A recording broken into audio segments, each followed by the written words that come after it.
Good morning, Harp Hawks. I don't know about you, but I'm dying to see what happens in the next chapter of Genevieve's War.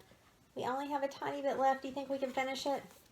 I'm certainly going to try. We're on chapter 30, and Philippe finally was proud of Genevieve. He realized that she's not a traitor, even though she's an American, and we still don't know what's happened to Andre, so hopefully in these next few pages, we're going to find out if he's safe. May met me at the door. I thought you'd never come. She took my cold hands in hers. I've been waiting. So much to tell you. May put her finger to her lip. First has been upstairs for hours, she said. He has a headache. He thinks you've been nursing your feet in bed all day. My feet, boiling water, how long ago that seemed. Sitting in the kitchen, I told her everything, whispering, my head close to hers, even though First could never hear us from upstairs. All these years, May said when I was finished. I wasn't even sure if she was talking about Suzanne or my father or even the Germans, but I was too tired to think about it anymore. I didn't even undress. I pulled off my shoes and went to bed even though it was early. Tomorrow I'd go back to school as if nothing had happened, and Philippe or someone would use the map I'd drawn to find Remy. I closed my eyes, but thoughts of my father were in my head. I had a father who was grieving when his picture was taken. Now I knew who'd probably betrayed him, and the rest of the village would know it eventually. Her father would have been proud of her. Hours later, I felt the light coming from the window on my face. A slim lemon drop of sun coming up over the field, and the sound of First's motorcycle pulling away on the gravel path. I fell asleep again, dreaming that I heard voices in the kitchen. But at last I awoke. It was time for school. Time to act as if nothing had happened for all those days, except that I'd burned my feet. May put a small chunk of bread in front of me. I knew it would taste like sawdust. Everyone was doing that now, sprinkling bits of sawdust into the batter so there'd be more to eat. Can you imagine eating sawdust? Put a slice of cheese on top and it will improve the flavor, she said. I looked at her carefully. Was she crying? What is it? She wiped at her eyes. Dust, nothing. She pulled out the chair across from me. There's something I want to tell you. Her hands were stretched out. She unwrapped the bandage around her finger, looked down at her ring, then pulled it off. You have been a gift, Genevieve. I disrupted your house, your life, and all I wanted to do was help. She took my hand and put the worn ring in my palm. I looked down at it, a slim gold band, her wedding ring. Why? Shocked, I ran my fingers over it. I can't. There is no one but you. She shook her head. No, that's the way I want to say it. I want to give you something of mine. You brought Gerard back with me, with everything you've done. And someday when I'm gone... Don't say that, I said fiercely. I don't mean now, she smiled. You'll understand soon. She went to the cabinet and took out a thick chain.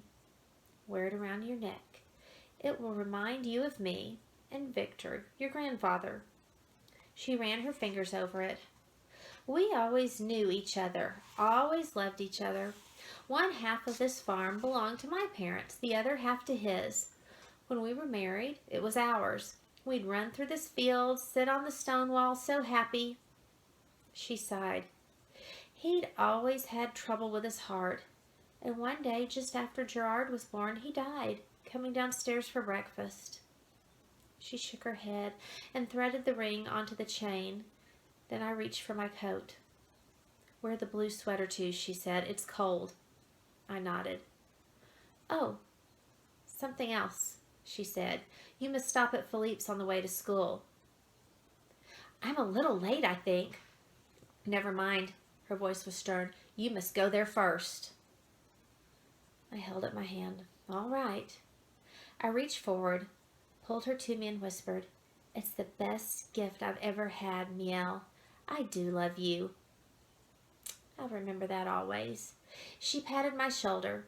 I left the house and ran along the path toward Catherine's, but she had already gone ahead. It really was late. I reached the village and saw Philippe in the doorway beckoning to me. "School," I said. "I have to." "Not today." I glanced toward the road toward the patisserie. "Come inside, and I'll tell you what we need." He lumbered ahead of me as I followed him inside. "You'll go to the tower and wait for the courier," he said. "You'll help him find the house." "It's on the road," I said, "straight past the tower. He won't be able to miss it."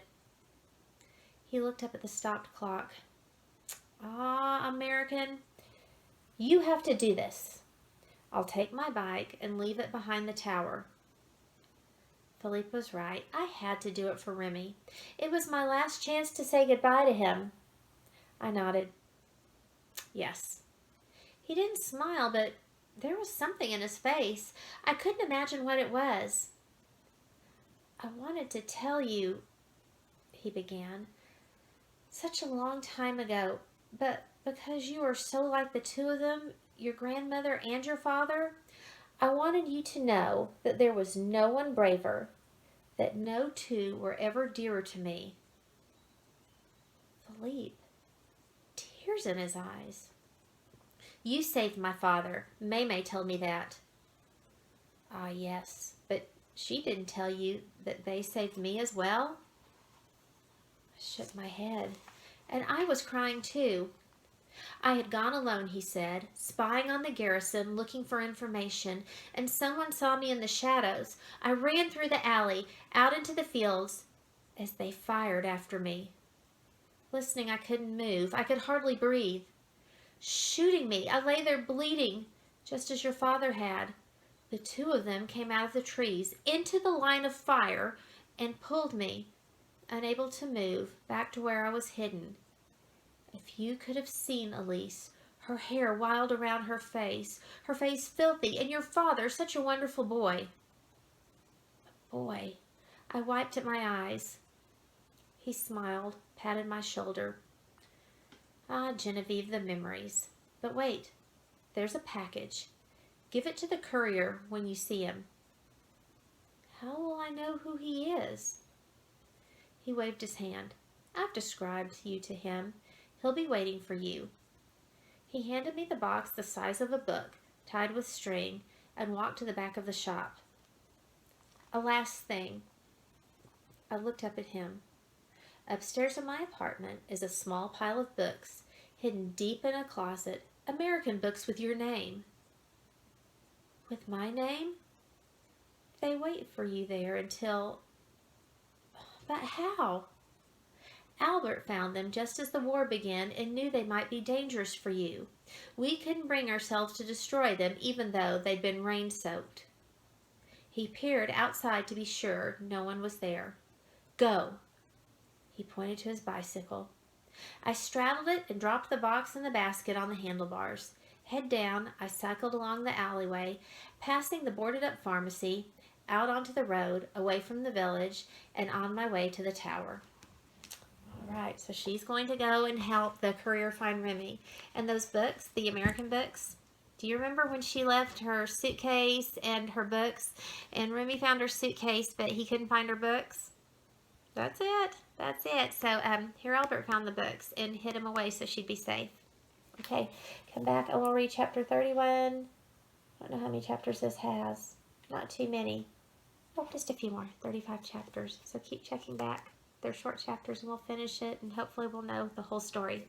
Bye-bye, guys. I miss you.